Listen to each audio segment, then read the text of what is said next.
Les parents peuvent être déstabilisés par les différents termes utilisés. Mais l'enfant est-il autiste ou pas? Cette complexité n'est pas facile à comprendre. On parle maintenant de spectre autistique, c'est-à-dire d'une variété de degrés d'autisme. Tout d'abord, les troubles autistiques sont caractérisés par des troubles de la communication sociale et du langage, ainsi que des intérêts restreints et des stéréotypies, c'est-à-dire une tendance à répéter certains gestes, à suivre des rituels particuliers. Ces troubles peuvent être d'intensité variable, c'est pourquoi on parle de spectre. Un peu comme le spectre des couleurs où l'on va du violet au rouge, les troubles autistiques peuvent s'échelonner du trouble discret jusqu'à des troubles massifs. De même, il peut y avoir des variations sur le plan cognitif, avec un spectre allant du retard mental profond à une intelligence normale, voire au-dessus de la moyenne. Bien qu'il y ait de larges variations dans les estimations, on estime que 30% des personnes faisant partie du spectre autistique n'ont pas de retard mental.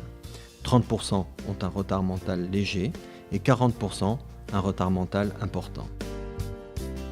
Lorsque l'on combine ces deux axes de variation, le degré d'autisme, c'est-à-dire les difficultés sociales et les intérêts restreints, et le degré d'atteinte cognitive, on aboutit à un spectre de situations cliniques très variées, nécessitant des dispositifs de prise en charge très différents. Avant que l'on ne parle de troubles du spectre autistique, les termes utilisés étaient autisme de Kanner, autisme atypique, trouble envahissant du développement, syndrome d'Asperger, qui sont maintenant regroupés dans un dégradé de tableau clinique où varie le degré des difficultés sociales et communication et le niveau cognitif. Très schématiquement, on peut aller de l'autisme sans capacité de langage avec retard mental profond au syndrome d'Asperger avec capacité cognitive normale sans trouble du langage. Entre ces deux extrêmes, on trouve ce qui était nommé trouble envahissant du développement et forme atypique d'autisme. En termes de fréquence, les troubles envahissants du développement et l'autisme atypique sont les plus communs.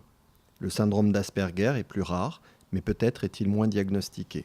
Cette simplification reste malgré tout complexe. C'est pourquoi l'on parle de troubles du spectre autistique. Cela permet d'englober tous ces différents tableaux cliniques qui ont pour point commun la triade aujourd'hui diade autistique, c'est-à-dire les troubles de la communication sociale et les intérêts restreints.